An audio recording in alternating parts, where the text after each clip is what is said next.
Do you know that internet fraud isn't just a crime in Nigeria? Stop it! It is a big industry. Nigerian youth makes up 65% of the total population. And I can tell you that at least 1 out of every 3 Nigerian youths in this modern era is directly or indirectly into fraud. Which makes it about 50 million Nigerians into fraud. This is a prominent evidence. Now let's look at Nigeria's global ranking in cybercrime. As you can see in the chart above, Russia comes first, Ukraine second, China third, US fourth, and Nigeria fifth. But the question is, why is it that Nigerians they face the most restriction and stigma globally? I'll tell you this for free. This is because this country operates more as a systematic hacking, state-sponsored fraud, cyber warfare, but Nigeria's own is more decentralized and individualistic. Nigerians are too personal and loud. I don't know. You didn't ask me. They brag about it on social media. They shut down clubs. They shut down parties. That is why the Nigerians they face the most restriction. All eyes there on Nigerians. Don't make I don't hear nothing for your mouth again. Today, I'll tell you guys the most 7 common fraud in Nigeria. 1, we get advance fee. This one they call 419. 2, we get phishing scams. 3, we get romance scam. 4, we get Ponzi scheme. 5, we get business email compromise. 6, we get sextortion. And 7, we get SIM swap fraud. Now let us see why Nigerians are going to scamming. Look, if you don't have something to say, you just go and look for one thing you say. If you look at these charts, the blue line represents unemployment in Nigeria. Unemployment rate is about 45%. Then the red line represents scamming in Nigeria. You can see over the last 4 years, scamming don't increase over 200% in Nigeria. Unemployment is directly proportional to scamming in Nigeria.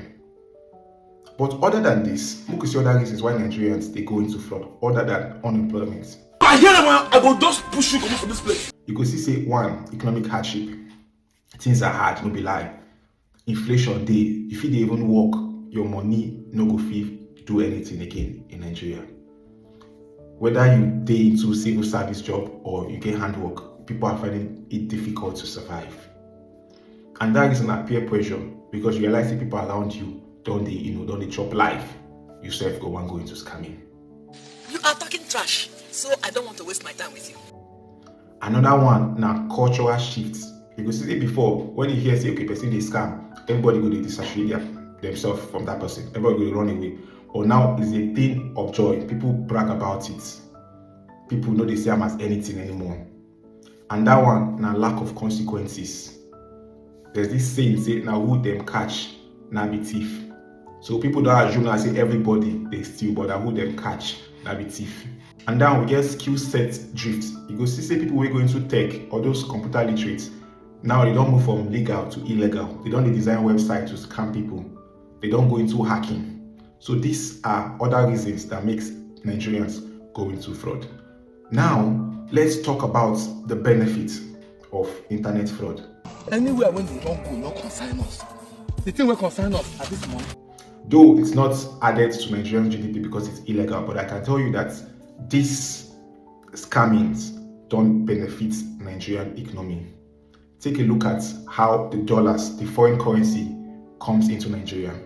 It don't benefit both small and medium scale businesses. The proceeds are being used to buy cars. They push it into real estate. They buy, they go into fashion, they go into music, they go into content. They patronize hotels, lodge, bars, drinks. This has boosted small and medium scale businesses in Nigeria. If you take away this proceed from the Nigerian economy, a lot of small scale and medium scale businesses will shut down. What do you intend to do with this thing? Cities like Benin, Asaba, Abeokuta, Sango, Lekki, these cities don't see money from fraud that has boosted its regional economy. This and many more are the benefits of scamming in the Nigerian society. Now let's look at the negative consequences. Wait a minute. Who are you? It causes lack of global trust. If you notice, Nigerians within diaspora, they face a lot of challenges. Being a Nigerian alone, you're already a potential suspect. They go through a lot of restrictions because of the negative consequences that comes with it. We also get economic damage. You see all these cars with these boys they buy, most of these things they patronize are not made in Nigeria. So after the money don't circulate, the money will still come out because they don't patronize homemade products. You see, foreigners are scared to invest in the system because the system is porous. So this also they cause unemployment because the environment is insecure. Rise in arrest. If you just do on your own as a young boy, you know they into fraud. Before you know, the FCC don't come pick you because you are looking good. They believe they have the data. Now why did they go after anybody any youth where they live soft life? They have the data and they know that about 50 million Nigerians are into scamming. We also have societal decay. There's no dignity in labor anymore. Everybody now want go into scamming. They worship those who have money without questioning the source of the income. This has made a lot of people to even go into ritual, to go into kidnapping, to go into a lot of atrocities just to make this money. Our society is decaying. Another important factor, and I say it corrupts the female gender. Men build, women follow. Most of all these girls that are entitled or living this flashy life, now as a result of this proceed from scams, they are getting this money.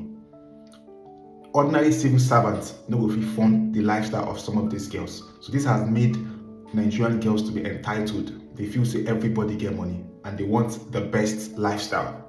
Behave yourself. Behave yourself, I repeat it. Another important factor, and I say we are losing menial jobs. If you realize a lot of guys don't want to go into those they don't want to go into handwork anymore. They want fast money. If you call person who can fix your pipe, you realize now old men they come. So in the next generation or the third generation, these menial jobs will phase out. At the current pace at which internet fraud is increasing, a lot of youths will go into scamming. And also, it also causes mental disorder. Oteka, only God knows the Oteka they face. If you don't see money before and you don't see money, some of them, because of the frustration, they go into drugs and other atrocities. So all these ones are the negative consequences it has in Nigerian society. So as I conclude, Yahoo don't only just scam foreigners, it is scamming Nigeria of its future. The society is decaying, and now at the current rate of crime in Nigeria, imagine the next generation, imagine the years to come, things are going to be worse. Now, I'm not fully blaming these boys because, the society is rigged. You're an idiot! You're a goat! They will find a way to survive. All blame still goes back to the government because the government is in charge of the country. They need to make the environment favorable so that investors can come inside and invest. They need to secure the environment. They need to provide more jobs so we can come back to a peaceful society where there's dignity of labor. If you've watched my video to this extent, please like and follow me for more analysis. I remain your favorite ghetto economist. Here, data meets reality.